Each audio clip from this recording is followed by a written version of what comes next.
So, good afternoon class. Now today we start our next topic, that is computational learning theory. Okay, this is totally theoretical part. We don't have any algorithm, or we cannot learn any algorithm or any numerical. This is only the theoretical part we have to cover now. That's why I'm taking this part as a end of this our lecture, right? So, what do you mean by the learning in machine learning? What do you mean by learning? Can any student give me the answer? What do you mean by learning in machine learning algorithm? What do you understand the learning? क्या होता होगा learning यानी क्या?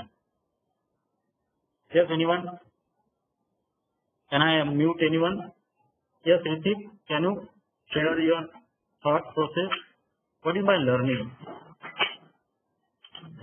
Learning means if a problem is given, then we have to find the solution using some type of algorithm. Okay. So the algorithm we have to learn. Right. Now, take one example. Let us consider in your class you have the 50 students. Okay. So some students are learn any topic when they heard that topic first time, and some students require the two repetition, or some students require the three repetition.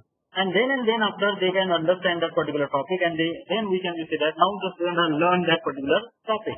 Okay. So for example, let's just we have discussed that part. So out of the few students, I am not saying that all the 60 students are understand the PCA algorithm in a first attempt, but let us consider they are attending the 5 to 6 students attend the understand the PCA algorithm in a first attempt. Now you are asking me the same question second time, and then after you learn that particular thing. So you require the 2 iteration, okay, to understand that particular topic. Am I correct?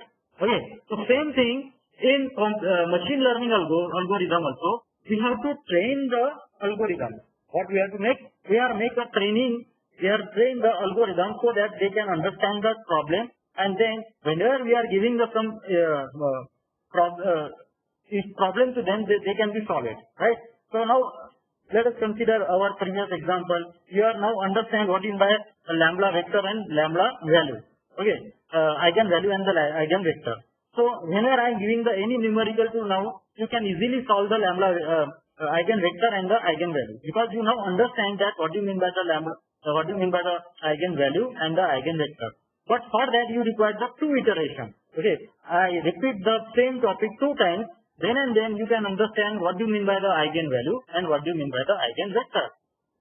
Same thing, machine learning algorithm is also required some iteration, okay, to understand that particular problem.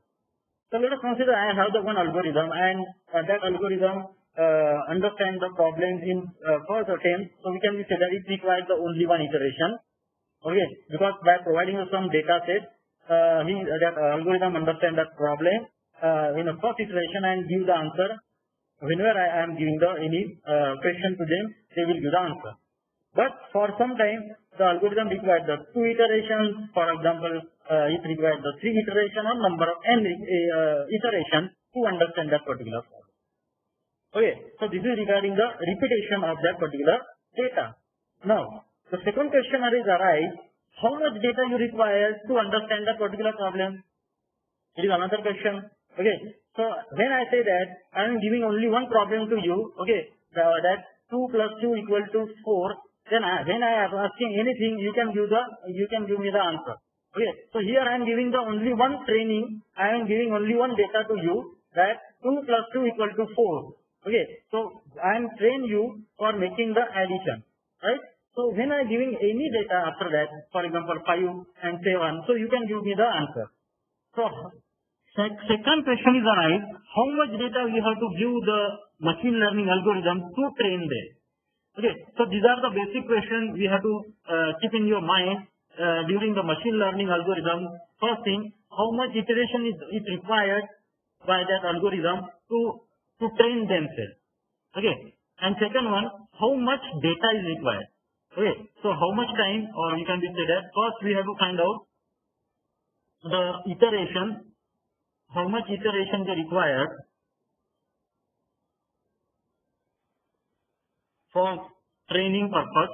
Okay, and second one, how much data they require. Okay, so let us see. I maybe say that it requires only the 100 data point or data record to train my algorithm, or it requires the 2 iterations, only 2 times. Whenever you inform that particular, give the information to that particular algorithm, so he will get the train, okay, along with a 100 data, 100 record. So this is one answer. You can give that, and only the 100 record is required to train that particular algorithm. Or you may say that it requires the 20 iteration. It requires the 20 iteration, means you have to use the execute that algorithm 20 times, okay, and it requires the 100k record to train the algorithm. Okay, so after that the algorithm is get learned. Okay, and once that algorithm is get learned, it gives the output. So this is another interesting topic. See, when your algorithm is giving the output, or when your algorithm is get the decision, right?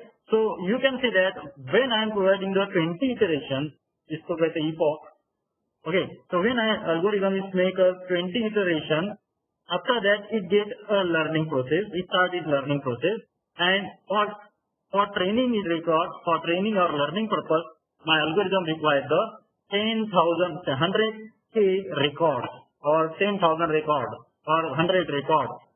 Okay, and when you provide this 100 record or 10k record to my algorithm, then and then it is understood by the then and then the algorithm is give the output, or give the my model is work fine. So that is called as a computational learning theorem or computational learning theory. Okay, I hope you understand now what is our aim of this lecture. So from this example, you can see that I am trying to train my machine learning. Okay, so here I am providing him some data. That data is nothing but in a pictorial format, and that machine or my robot give the answer that, hey, it is a banana. And when I say that, hey, it is not a banana, it is a apple. So then and then he replied that, yes, it is a apple. Then I say that, okay, it is yes. Okay, so here the first time my algorithm is give the wrong answer, I make it correct, and next time when I ask the same question, he will give the correct answer. But what happens when I put a picture of banana in front of him? So he is not already trained. So he may give the answer apple or anything. Okay. So you have to train your machine learning algorithm or your machine to give the correct answer, and that is called the learning. So you have to perform the learning to them. Okay, you have to perform continuous learning process to your machine, so that they can be understand. Right? There are the general law that govern the learning. What do you mean by the learning?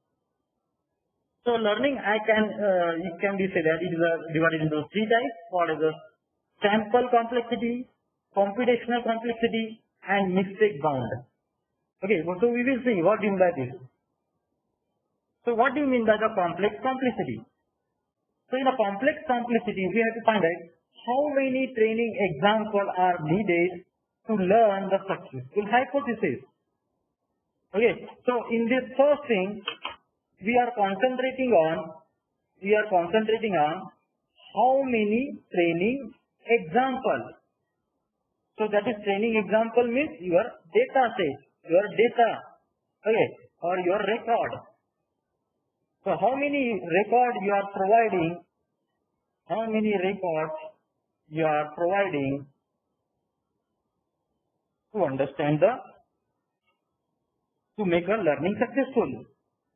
So how many records, how many data you are providing to the algorithm so that they can learn successfully? And in a second, you have to find out how much computational effort is needed. How much computational effort is needed to learn the successful hypothesis. So how many computational effort means how many times you teach them. that this is an apple. No, this is an apple. It is not a banana. This is an apple. Okay, this is an apple.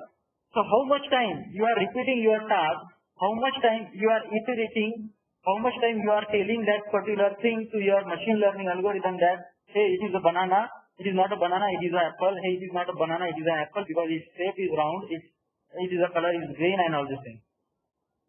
Okay, so how much computational effort you are taking to learn a successful hypothesis. So this is called as a sample complexity and this is called as a computational complexity. And the third one is mentioned that a mistake bound. It means how many training examples will the learner misclassify before converging to the successful hypothesis. Okay, so this is called as a mistake bound. So what is a mistake bound? How many training examples learner misclassify. So you can see from this diagram. First time, okay, it makes a misclassify. It is not telling the proper answer that it is a banana. So this is a first misclassify. It is first misclassify. Okay, but in the second example, it gives a proper answer. So my hypothesis is correct that this is an apple. This is not a banana. So how many times it gets failed? It is not always say that your algorithm is always you can say that it is a give the correct answer. First time it may be a fail. Second time it may be a fail. So accuracy, that is called as accuracy. Okay. So is in a you have to find out the accuracy also. Okay. So when you find out the accuracy, it means that how much time is required to understand that particular problem. So it may be first time it gives a misclassification. In the second time it also gives us some misclassification, but out of that it gives us some proper classification and so on. So this type is called as a mistake bound. Okay. So here a learning process we can say that is divided into the three types. First is called as a sample complexity. Second is called as a computational complexity.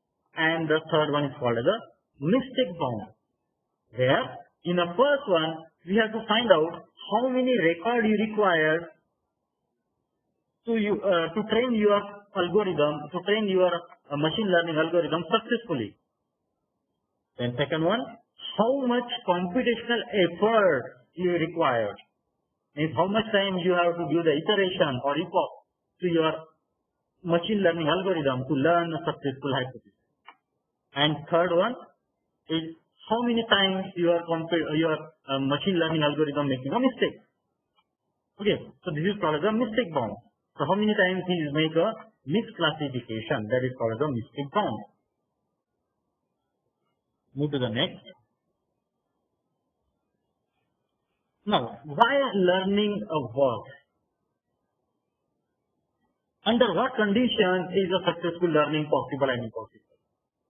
So which conditions are required to make your machine learning algorithm successful, or you can say it is a possible or impossible? Under which condition, under which circumstances you can say that your algorithm is learning is possible or impossible? So let us consider I have the one algorithm, and that algorithm is not working on the image processing. So you can say that under the image processing condition, this algorithm is not workable. It is not work successful because it is developed for the text mining. It is not developed for the image processing. So this is one condition you can say that if for this XYZ algorithm is work successfully in the condition, for example, in a text mining, it is not work successfully in the type of image processing or natural language processing. Then second one, under what condition is a particular learning algorithm assured of learning successful? So what condition is required for algorithm to assure that this learning is successful? So you have to find out that why the learners work. The next one, we need a particular setting, for example, PKA. sorry, PAC, that is a probably approximate correct, PAC. So what is the probability approximately correct? We will see this model also. And second one is called the mistake bound model. So what is the mistake bound model? The mistake bound model means how much time you are making a mistake. Your algorithm are making a mistake to classify that particular object. It may take a one time mistake, it may be a second time mistake, maybe a third time mistake. So how many times your algorithm is make a mistake to recognize that particular object? So you have to find out that. And that is called the mistake bound model. Now in this terminology we have to use some computational learning theory. So we have to note down this. This is very important. In the next few lectures we have to use this regularly, this terminology. So you must understand this terminology first. Use it. The X. What is the X is there? The X is the set of all possible instances. So whatever the data you have, you can say that it is a set of all the instances. So all the instances are represented by the X. What is C? C is the set of all the possible concepts. That concept means true, false, okay, tall, small, weighted, lighter. So these are the possible concepts. So you can say that you will be passed after this mark, yes, true or false. If your height is like this, so your weight will be like this. So this is true or false. So this is called a possible concept. So you have to make some set of all the possible concepts. And you can represent as, use that concept on the particular state, that is C of x01. So X is nothing but your set of all the possible instances, means your data set. So you have to apply your concept on your data set. The next, H. What is H? H is the set of hypotheses considering by the learner. So all of you are now familiar with what is by hypothesis. So hypothesis is, it is used in a algorithm to classify them, and using hypothesis we are making that particular thing is taller or smaller, and the line that differentiates that who is the taller and who is the smaller, okay, so you can say that this is my hypothesis. So using this hypothesis H, you can say that all the elements belonging to this are the taller, all the elements belonging to this are smaller. Okay. So this is your hypothesis H. And there is maybe a set of hypotheses. In one last lecture we have to see that what is my hypothesis space. So this is a hypothesis space, is nothing but the set of all your hypotheses. Then L is the learner. What is the learner? That is your algorithm. So L is the learner, and D is the probability distribution over the X that generates the observed instance. Okay, so these are the some terms we have to regularly use in your during this lecture. So you have to keep in mind or note down this terminology carefully.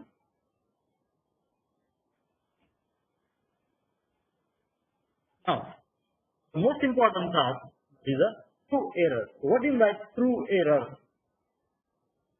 So the true error of hypothesis H with respect to the target concept C and the observation distribution D is the probability that H will misclassify an instance drawn according to the D, that is the distribution. So here the formula to find out the true error is error of D equal to P, where the X is belonging to D, in bracket C into X, that is not equal to H of X. So this is an formula to find out the true error.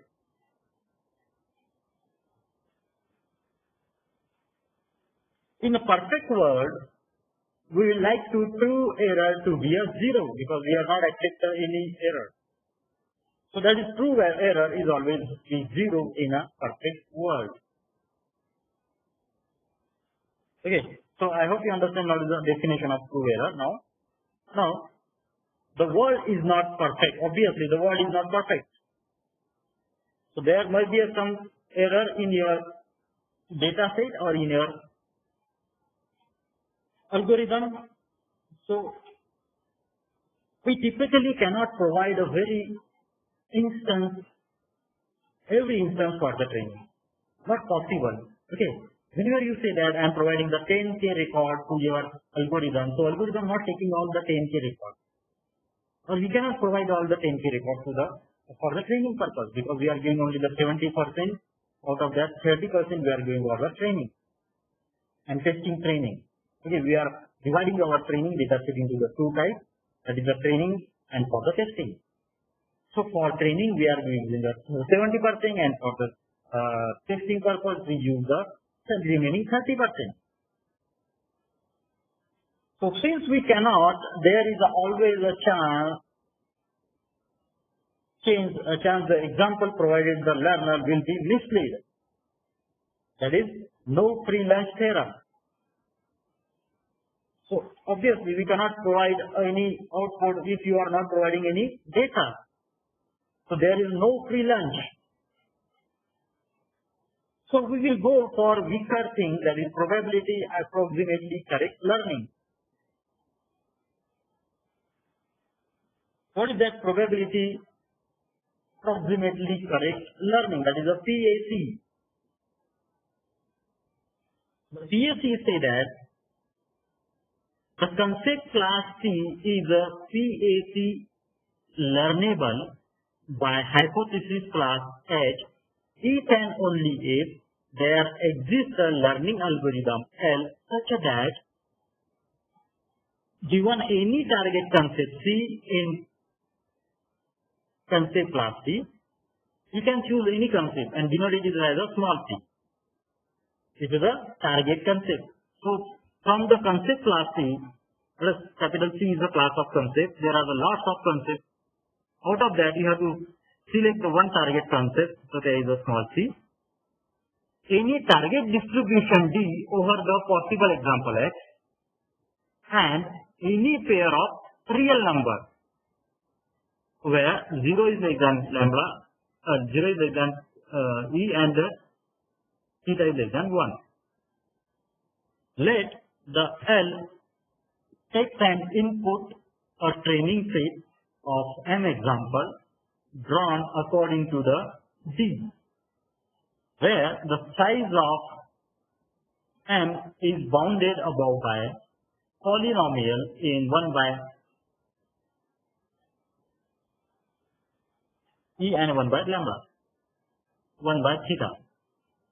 And the output as a hypothesis H is in the capital H, about which we can say with a confidence probability over all the possible choice of training set greater than 1 minus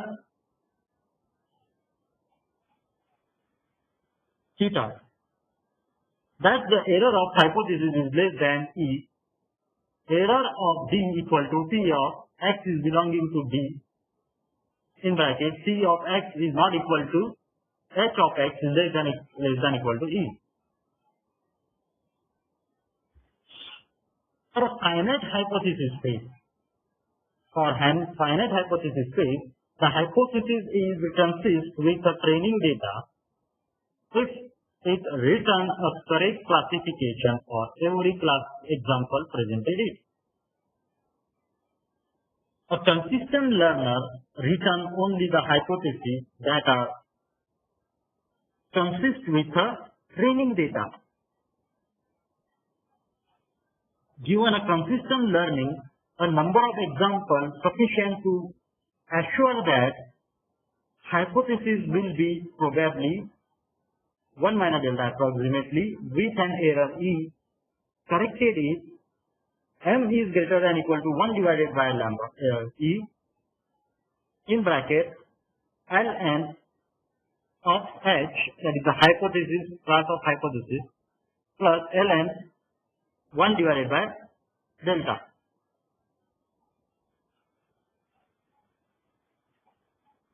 So this is a theorem to find out the.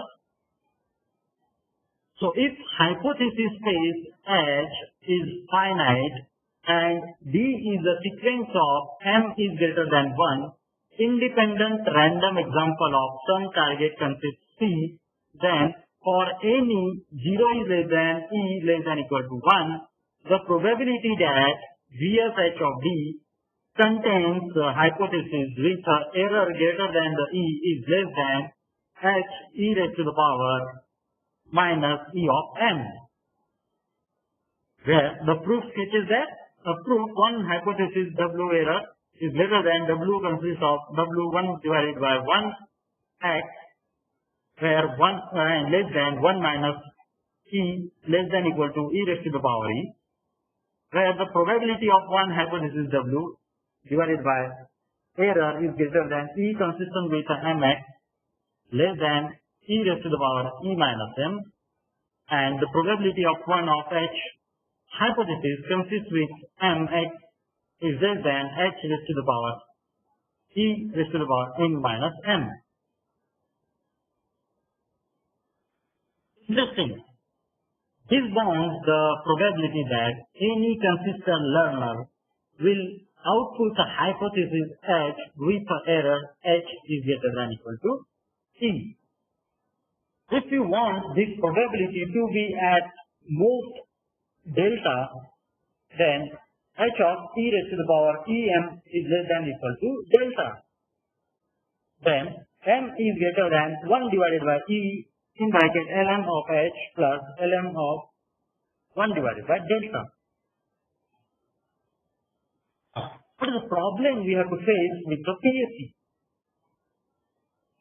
The PSE learning framework has two disadvantages. The first, it can lead to a weak bound, and second, a sample complexity bound cannot be established for infinite hypothesis space. All of you know what is the hypothesis space. The hypothesis space is a space where all the hypotheses are in the common space. So for any data set, if you are using n number of hypotheses, so there is some space where your hypotheses are based on the common thing. And that space is called the hypothesis space. We introduce the V3 dimension for dealing with this problem, particularly for the second one, that is, sample complexity bound cannot be established for the infinite hypothesis space. What is this VC? So